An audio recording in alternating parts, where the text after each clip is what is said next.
Boa noite, boa noite, que bom estar aqui mais uma vez na casa do nosso Senhor. Ser casa dele é um grande privilégio, ser parte desta família é um grande privilégio, não é verdade? Somos uma família, somos uma expressão da glória de Deus aqui nesta cidade. Nós não estamos aqui à toa não, estamos aqui porque Deus nos chamou para ser luz nessa cidade. Você crê nisso? Amém, que bom. E vamos continuar sendo luz nessa cidade, sal nessa cidade, porque esse é o desejo do nosso Senhor Jesus Cristo.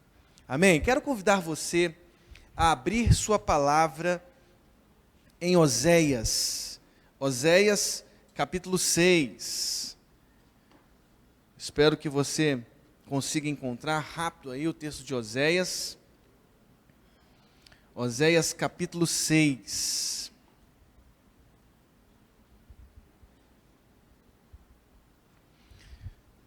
Nós vamos continuar a nossa série de sermões que nós começamos na semana passada, a mesa com os profetas.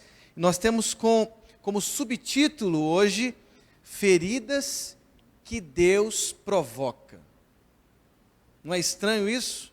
Nós vamos entender à luz desse profeta que nós começamos a ouvir na semana passada. Ele está à nossa mesa, nós queremos ouvir atentamente, porque Oséias foi um grande instrumento de Deus, um grande profeta de Deus, e Deus o usou muito como um instrumento poderoso, e nós queremos ouvi-lo a partir desse capítulo 6 aqui. Quem encontrou aí, digam amém. Posso ler a palavra de Deus? Diz assim, eu estou lendo na versão Almeida, Revista e Atualizada. Diz assim a palavra de Deus: Vinde e tornemos para o Senhor, porque Ele nos despedaçou e nos sarará. Fez a ferida e a ligará. Depois de 2 dias, nos revigorará. Ao terceiro dia, nos levantará e viveremos diante dele. Conheçamos e prossigamos em conhecer ao Senhor. Como a alva, a sua vinda é certa, e ele descerá sobre nós como chuva serôdia que rega a terra. Que te farei, ó Efraim? Que te farei, ó Judá? Porque o vosso amor é como a nuvem da manhã e como o orvalho da madrugada, que cedo passa. Por isso, observem bem, por isso os abati por meio dos profetas. Pela palavra da minha boca os matei, e os meus juízos sairão como a luz.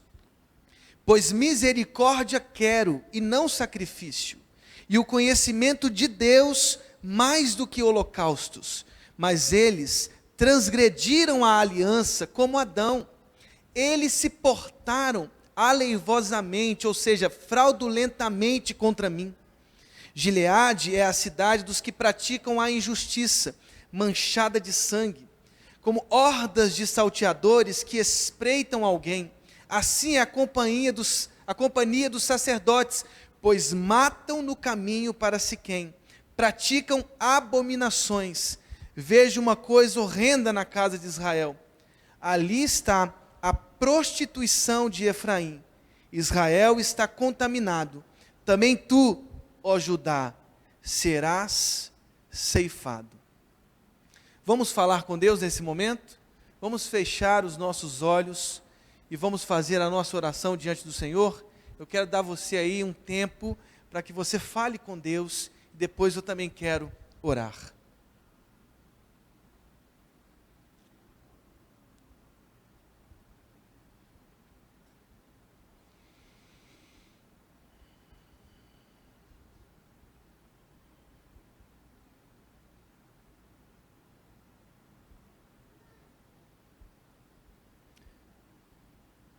Senhor, muito obrigado por mais um culto na Tua presença.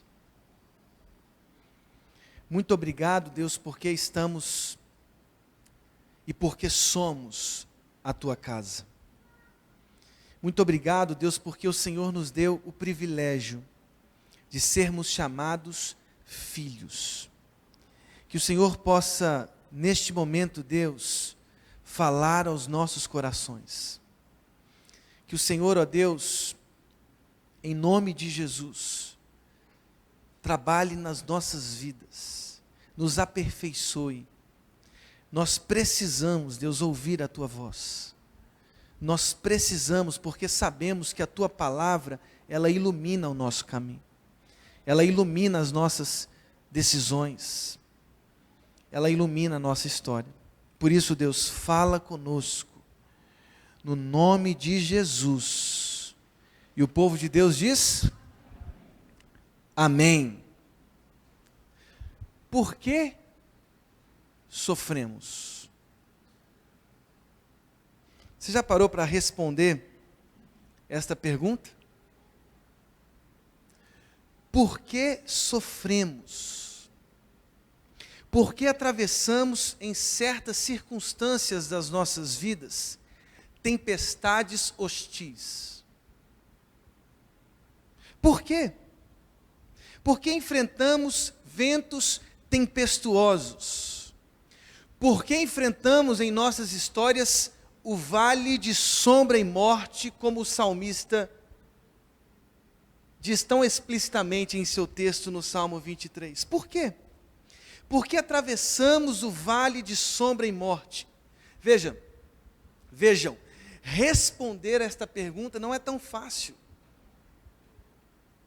Não é tão simples. Não é uma tarefa simples, requer de todos nós esforço de compreensão, porque qualquer resposta simplista que oferecermos a estas perguntas feitas, elas podem agravar ainda mais a nossa dor, podem abrasar, insurreicionar ainda mais a nossa dor.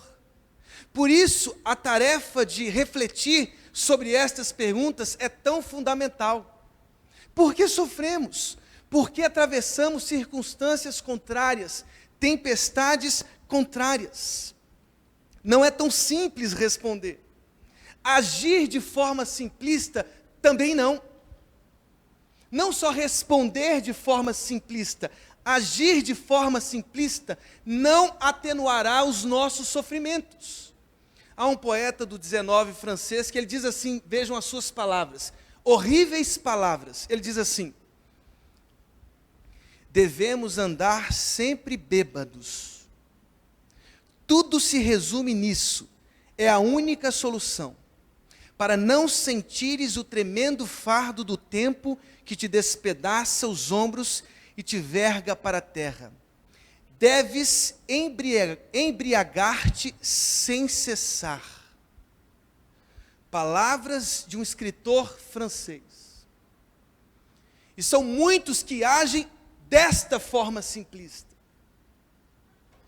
Muitos jovens, e ouvi hoje numa entrevista um jovem dizendo isso, se embriagam para não enfrentar o sofrimento, para não enfrentar com coragem o sofrimento, e às vezes mergulham em dores mais profundas, porque diz a palavra de Deus que um abismo chama outro abismo. Por isso nós temos que ter a coragem das Escrituras para enfrentar por que sofremos. Vejam, muitas páginas da Escritura Sagrada foram gastas para pensar o sofrimento humano. Como não nos lembrarmos aqui da queda de Adão e Eva em Gênesis 3? Um texto importante para compreendermos o nosso sofrimento. O sofrimento humano é causado por uma decisão que fizemos no Éden. Nos afastamos de Deus. Quantas páginas a Escritura gasta para pensar o sofrimento humano? Como não nos lembrarmos das lamentações do profeta Chorão? Carinhosamente conhecido por nós como profeta Chorão.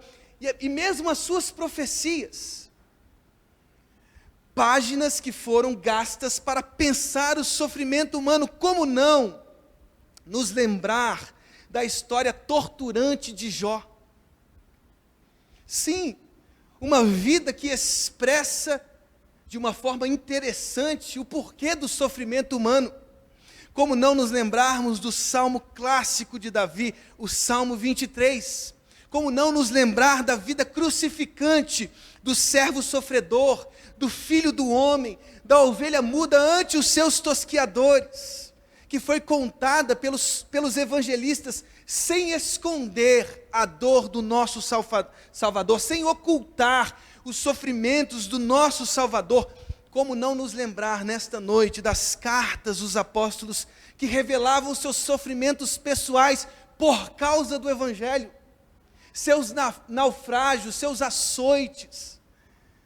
A Bíblia se aprofunda no tema do sofrimento. Ela pensa com coragem o sofrimento humano. Ela não dilacera o ser humano com propostas fracas, frágeis, meninas, apequenadas, como a desse poeta francês. A Bíblia escancara o sofrimento. A Bíblia fala sobre o sofrimento, a Bíblia medita sobre o sofrimento. Há dores, por exemplo, que vêm por causa do mau uso da nossa liberdade. As nossas decisões, às vezes, geram o nosso próprio sofrimento, ou não. Nossas decisões. O Éden é um exemplo claro de como, às vezes, provocamos os nossos próprios sofrimentos. Se você trata bem a sua esposa, a consequência disso vai ser o quê? Foi rápida essa resposta, hein? Ser bem tratado. Se você cuida bem de seus filhos, se você corrige os seus filhos, qual é a consequência natural disso?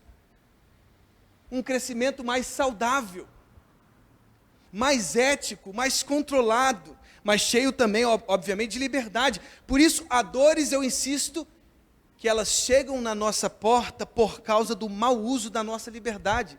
Há dores que nos vêm por causa da fragilidade dos nossos corpos. É a nossa própria condição. A natureza é forte, o nosso corpo é fraco. E a natureza, às vezes, ela não tem tanta ética. As tempestades vêm. Sim, um leão, quando olha para o gnu, ele não faz a questão, comer ou não comer, eis a questão. Ele não faz essa pergunta. Ele vai olhar para o gnu e ele vai comer o gnu. Esta é a postura da natureza, uma natureza aética. Às vezes as tempestades, e essa região serrana é prova disso, elas vêm. E elas causam sofrimento, elas causam dores. Os nossos corpos são frágeis, a nossa alma é frágil, e por isso às vezes enfrentamos dores. Há dores que vêm porque não estamos sozinhos no mundo. Há outros arbítrios, há outras liberdades, há outras existências, há outros seres que povoam a vida com esse bendito não, esse maldito vírus que deixou toda a humanidade entristecida. Porque não estamos sozinhos. Agora, a afirmação de Oséias é impressionante. Há feridas que elas chegam por causa da nossa liberdade. Há feridas que chegam por causa da fragilidade dos nossos corpos. Há feridas que chegam porque não estamos sozinhos no mundo, mas há feridas que o próprio Deus provoca. E é sobre isso que eu quero conversar com vocês nessa noite. Porque o texto afirma isto. Porque Ele nos despedaçou. Porque Deus nos despedaçou. Diz a palavra de Deus, Ele fez a ferida. Não é estranho isso? Não parece estranho aos seus ouvidos ouvir este verso tão sincero através de Oséias? Porque Ele nos despedaçou. Porque Ele fez a ferida. Bem, que feridas são estas? Por que Deus provoca estas feridas?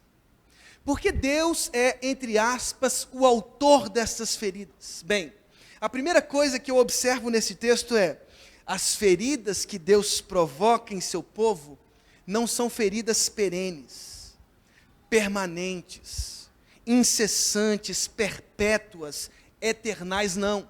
São feridas passageiras. Diz assim a palavra de Deus, eu repito para você: vinde e tornemos para o Senhor, porque Ele nos despedaçou e nos sarará. Fez a ferida e a ligará. Depois de 2 dias nos revigorará, e ao 3º dia nos levantará e viveremos diante dEle. Que impressionante o que este profeta está dizendo, o que Deus está dizendo através desse grande profeta. Estamos à mesa com ele, estamos aprendendo mais sobre essas feridas que chegam na nossa porta. E essas feridas são provocadas pelo próprio Deus. Agora aprendam deste profeta.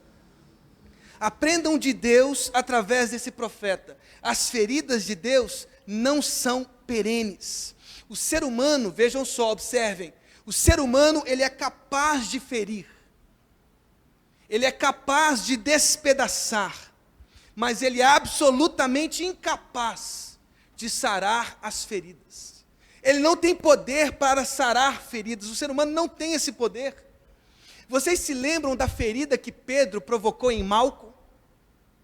Ele cortou a orelha direita daquele servo do sumo sacerdote. Ele feriu aquele soldado, ele feriu aquele servo. E o que diz a palavra de Deus? Que Jesus foi lá e colou a orelha de volta. E disse para Pedro: mete a espada na bainha. Não beberei porventura o cálice que o Pai me deu? O ser humano, ele é capaz de ferir o outro, mas ele é incapaz de colocar a orelha de volta. Ele é capaz de decepar o outro, mas ele é incapaz de curar. Deus não. Deus, ele nos despedaça, ele faz a ferida, mas depois de 2 dias, diz o texto, ele nos revigora.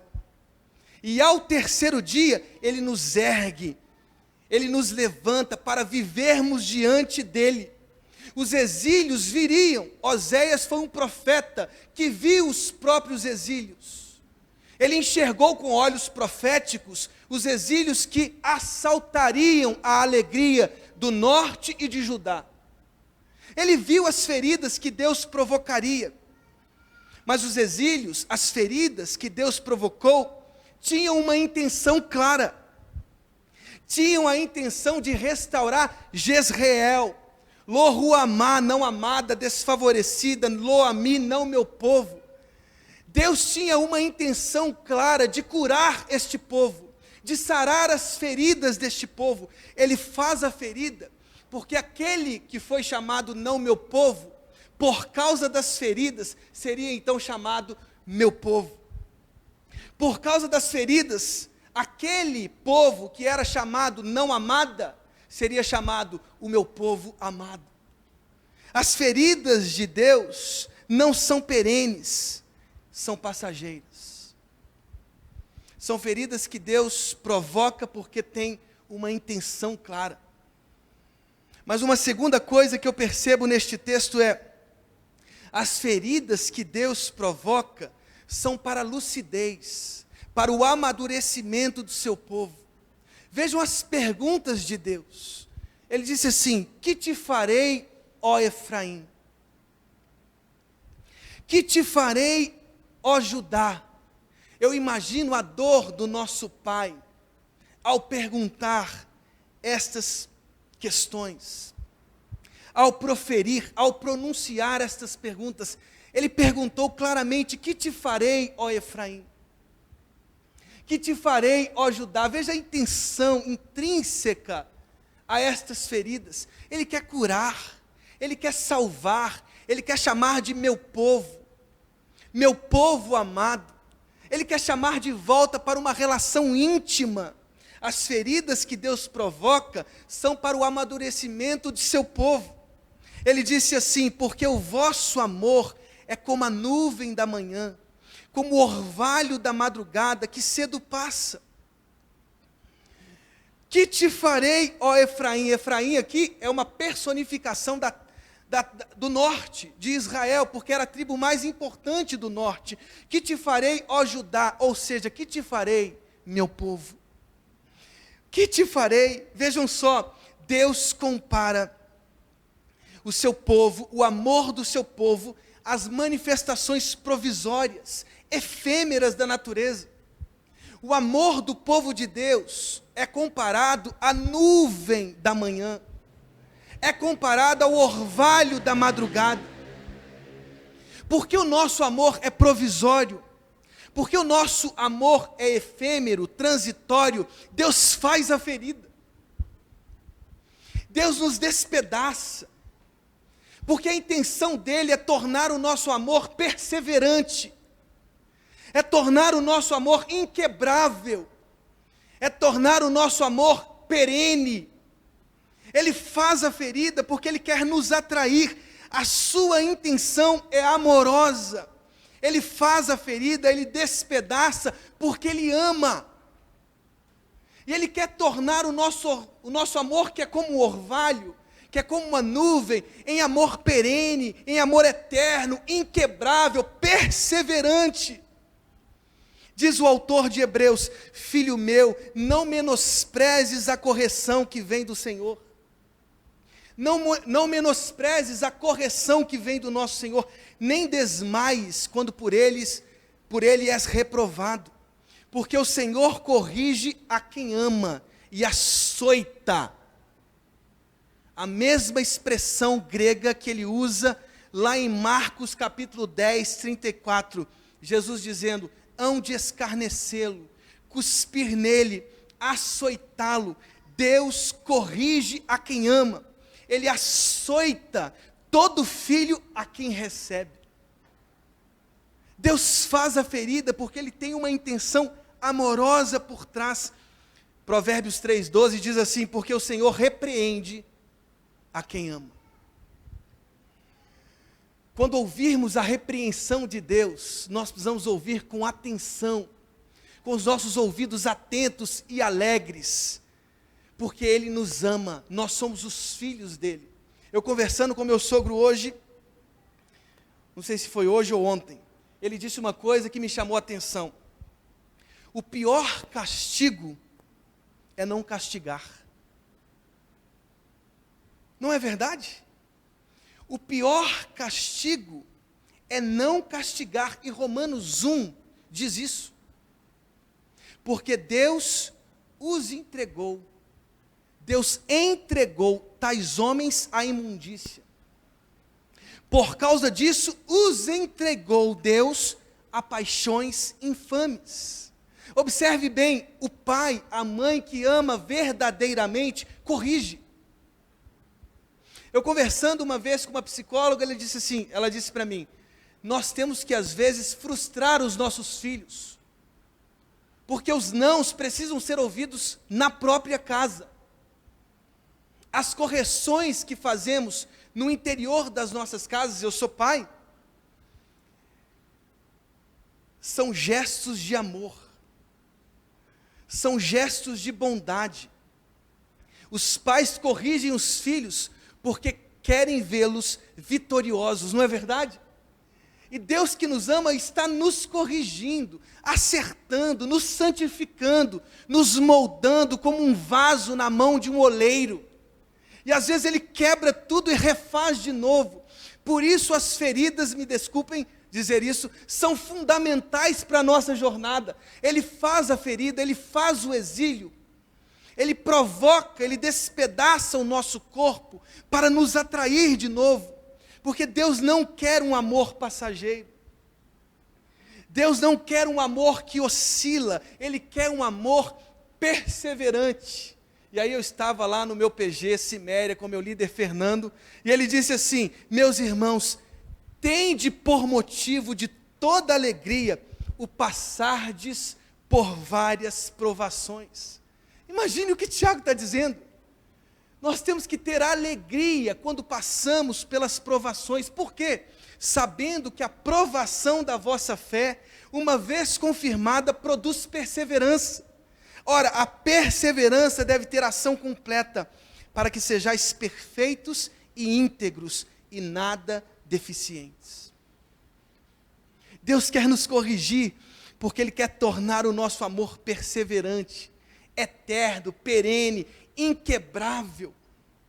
Mas terceiro e último, as feridas que Deus provoca são para o conhecermos mais. Veja o que a palavra de Deus diz em Oséias: pois misericórdia quero e não sacrifício. Conhecimento de Deus mais do que holocaustos. Eles transgrediram a aliança como Adão. Eles se portaram fraudulentamente contra mim. É o que Oséias, é o que Deus está dizendo através de Oséias. Eu quero misericórdia e não sacrifícios. Eu quero conhecimento, o conhecimento de mim, da minha lei, dos meus valores, do meu reino, mais do que holocaustos.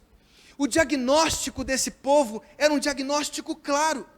Vejam o que diz Oséias capítulo 4, verso 6, diz assim: o meu povo está sendo destruído, porque lhe falta o quê? Conhecimento. Porque tu, sacerdote, rejeitaste o conhecimento, também eu te rejeitarei, para que não sejas sacerdotes diante de mim, visto que te esqueceste da lei do teu Deus.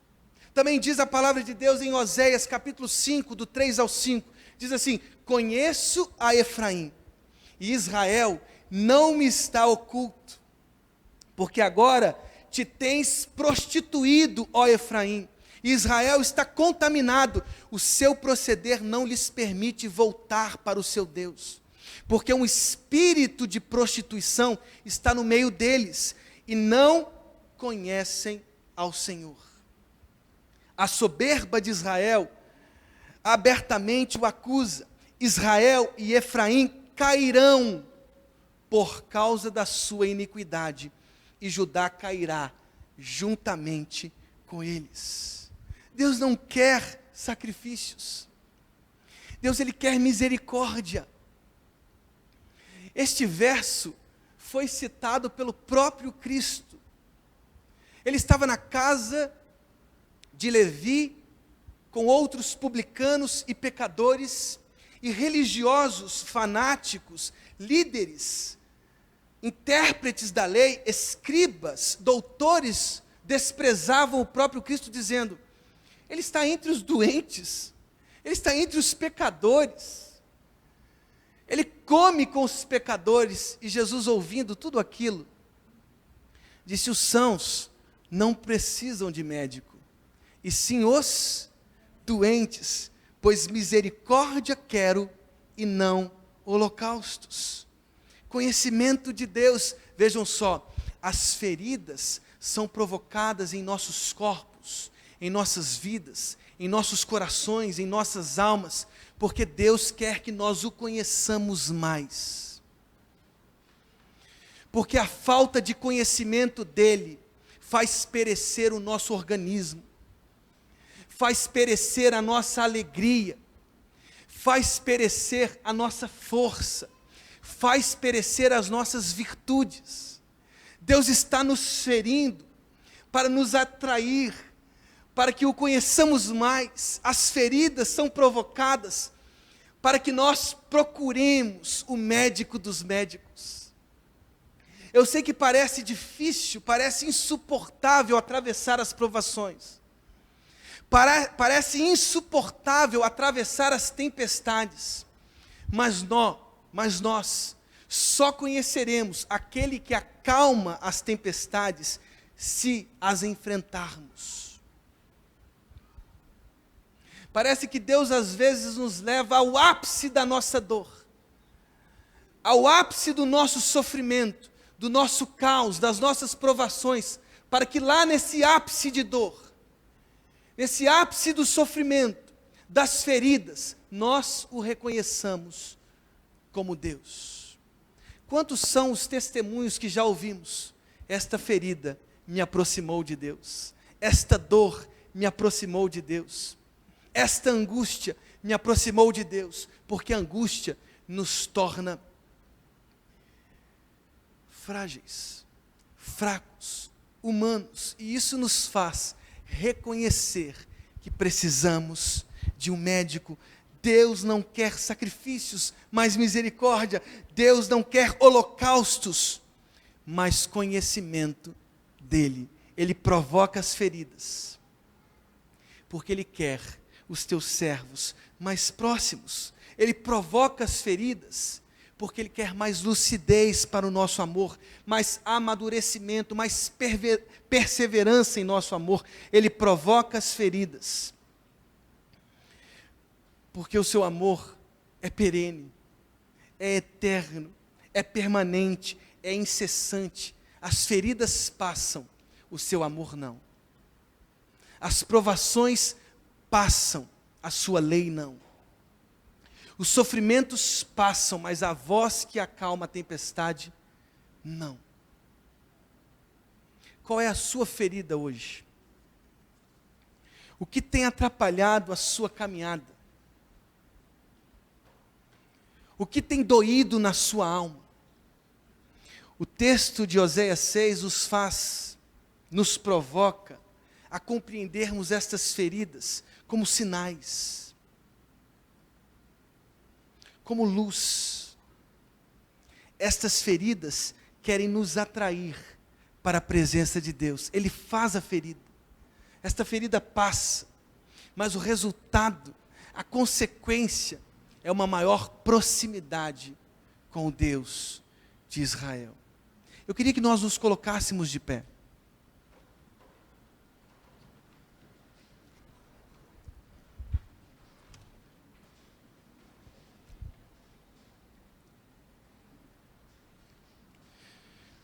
Nós estamos à mesa com este grande profeta. Estamos aprendendo valores incríveis. Há pessoas que diante das feridas se trancam em seus próprios quartos. Há pessoas que diante das próprias feridas se ferem ainda mais.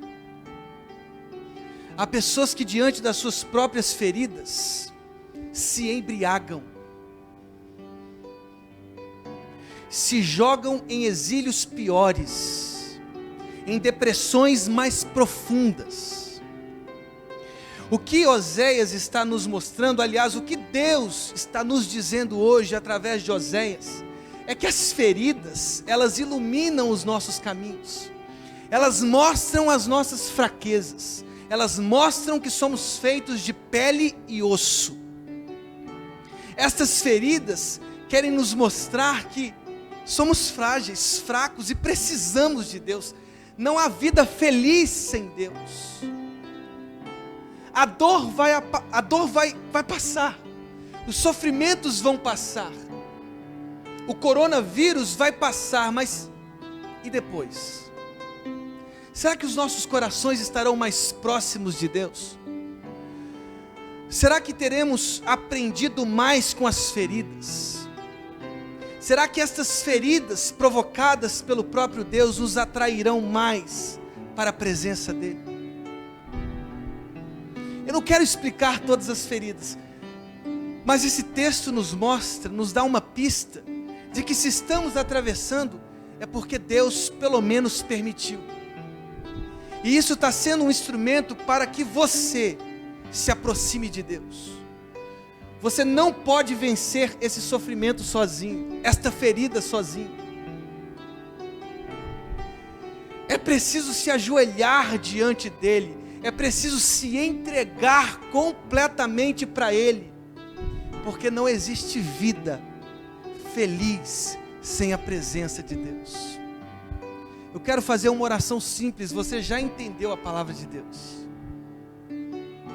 Ela já está dentro do seu coração, ela já está batendo na porta do seu coração, e a pergunta é simples: você quer entregar o seu coração hoje para Deus, definitivamente dizendo, eu quero viver para o meu Deus? Se sim, eu quero fazer uma oração simples, E você pode repetir da sua casa, se você estiver acompanhando pela internet ou daqui mesmo. Essa simples oração, feche os seus olhos e repita comigo: Deus, eu entendi que as feridas que feriram a minha vida eram gestos, eram sinais da tua presença. Hoje eu entendi que o Senhor é o médico dos médicos, e eu quero entregar o meu coração ao Senhor.